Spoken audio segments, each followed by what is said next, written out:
Welcome to Dating Advice here on Cable Access. We're delighted to have all of your attention. Please call the number if you have any dating questions and we'll be delighted to answer them. I'll let our experts introduce themselves. Hello, I am Lord Loversby from the University of Cambridge.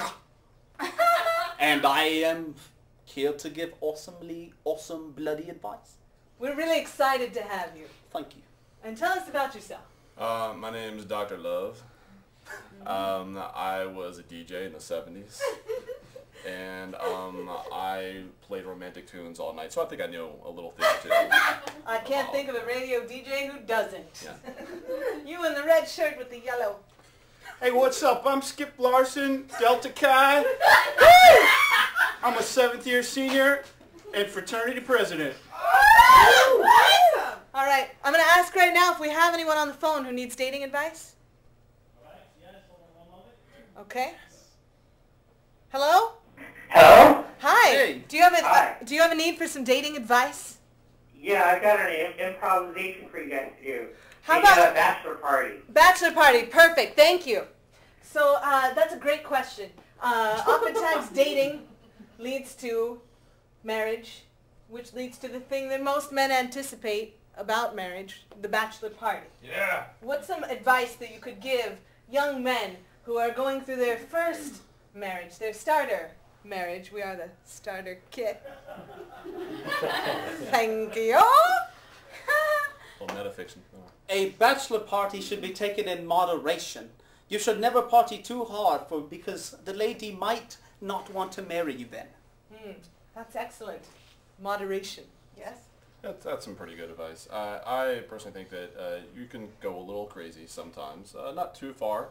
There are some strip joints you can go to. They play great songs. In fact, I'm DJing at the local Cinnamon Twist Saturday nights and Friday nights from 7 till 11. Don't forget to tip your DJ. Oh, weird. Do you know my mom? She dances. Never mind. And you, sir? First of all, you get a Thai stripper that doesn't speak English so she can't incriminate you if you do anything wrong. Second, you get everybody to wear Groucho Marx glasses and latex gloves so there's no evidence. And third, go crazy. Yeah. Well, that's a bit unexpected. That advice was not quite what I anticipated hearing from our panel. Do we have any more dating questions? Is there anyone on the line? Yes, 1 moment, please. 1 moment. Waiting a moment. I love these calls. Are you there now? You know, during these Are you there now? walls, Yeah, I wasn't sure what was going on, but then I started thinking about that song I'd heard that goes, when you're taking a bath and your grandma comes in, you go, get out of here, but you want to come in, I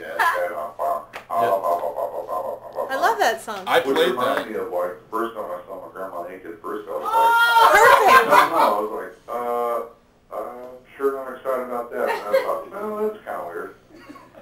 Thank you so much for that call. You know, Thank you.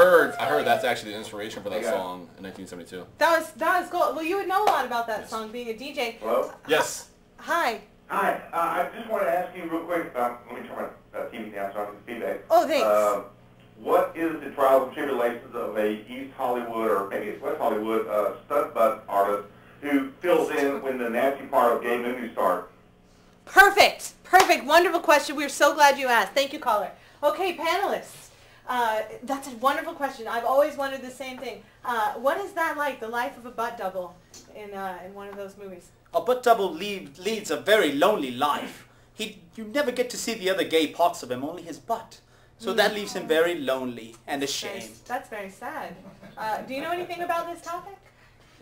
I do know a little bit about the topic. Being a DJ, I was in the creative field.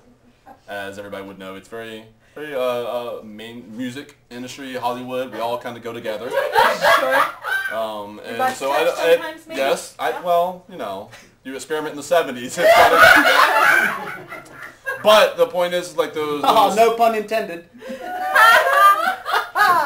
So the thing is, like, sometimes it is difficult for celebrities, like butt doubles are considered celebrities, or like myself, to sometimes find their ways with the general public. But I'd let you know, the general public, that we're perfectly okay with you coming up to us and asking us whatever questions you have, and we'll take you home. That's a mighty generous offer. And on the end of the bench here, what can I find out about butt doubles from you? You want to know about butt doubles? You join Delta Chi, and you make it through the hazing. You'll know more than you ever wanted to know about butt doubles. Delta Chi. Delta Chi. Excellent. Thank you, brother. We're going to take one more question from our audience. Do we have a caller on the line, or should we take it from the studio? All right. Can we get a question about dating from our live studio audience? Anybody shout it out. When you wake up the next day. I heard when you wake up the next day, and then I heard somebody yell blowjob. When you ask for a blowjob. When do you ask? When you ask for a blowjob. When? How many dates? How far into a relationship do you need to be before a fella can ask his lady for some oral gratification? When it's clean. Our studio audience has answered the question for you. When it's clean. Doesn't have to be clean. So after 2 dates? Yes, 2. The second date, it's appropriate to ask for... No, the third. The second would be after the first. After the second date. So on the third date, it's appropriate. Would you say at dinner or... At brunch. Brunch. You heard it here. The expert says brunch on the third date. You can ask for a BJ. I find that there's nothing more romantic and that puts women in the mood than some good old-fashioned AC/DC. And maybe throw a little kiss in because you want to party all night. And it's because you can't just can't so to say just slap it on her and say, hey, you gotta lead gently to it. First date, second date. I would say somewhere around the time that you hand over the money. Good. Okay, and what has your Delta Chi experience taught you? You never ask. You tell them when they're going to do it. Or, alternately, after her boyfriend's passed out, or after the hypnosis kicked in. Okay, for the record, this has been a largely improvised show. We're comedians and not real advice givers, so kids, don't take that home with you. Delta Chi! And Delta Chi!